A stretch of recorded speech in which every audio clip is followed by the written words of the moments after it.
Welcome to Sana's kitchen. இன்றைக்கி நம்ம வீடியோவில் ஒரு ஹெல்த்தியான சாஸ் ரெசிபி தான் பார்க்க போகிறோம். சிட்போலே சாஸ். வாங்க எப்படி பண்ணலான்னு பார்க்கலாம்.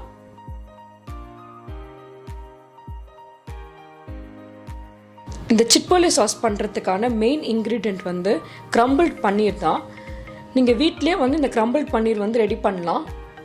2 கப் அளவுக்கு ஃபுல் ஃபேட் மில்க் வந்து நல்லா பாயில் பண்ணிவிட்டு பாயில் ஆனதுக்கப்புறம் அதில் 1 ஸ்பூன் அளவுக்கு லெமன் ஜூஸ் இல்லைனா வினிகர் ஆட் பண்ணிங்கன்னா இது நல்லா க்ரம்பிள் ஆகி வந்துடும். நீங்கள் ஒரு பாத்திரம் வச்சுட்டு அதில் துணி போட்டு இந்த க்ரம்பிள்டான பன்னீர் அண்ட் வாட்டரை வந்து வடிகட்டி எடுத்துடலாம்.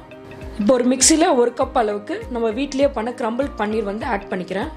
இப்போ இது கூட வந்து ஒரு 1/4 கப் அளவுக்கு நான் தயிர் ஆட் பண்ணிக்கிறேன். நல்லா பீட் பண்ண தயிர் வந்து ஆட் பண்ணிக்கோங்க.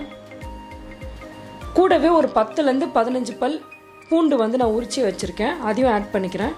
இந்த சாஸ்க்கு தேவையான சால்ட் ஆட் பண்ணிக்கலாம். 1 டீஸ்பூன் அளவுக்கு மிக்ஸ்ட் ஹர்ப்ஸ் வந்து ஆட் பண்ணிக்கலாம். 1 டேபிள் ஸ்பூன் கெச்சப் ஆட் பண்ணிக்கிறேன்.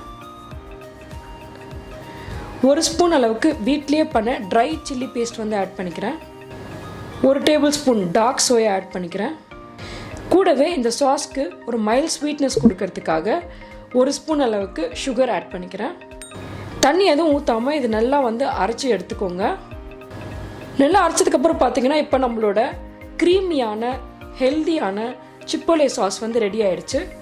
இந்த ஹெல்தியான சிப்போலே சாஸ் வந்து நீங்களும் வீட்டில் ட்ரை பண்ணி பார்த்துட்டு உங்கள் ஃபீட்பேக்கை கமெண்ட்ஸில் சொல்லுங்கள்.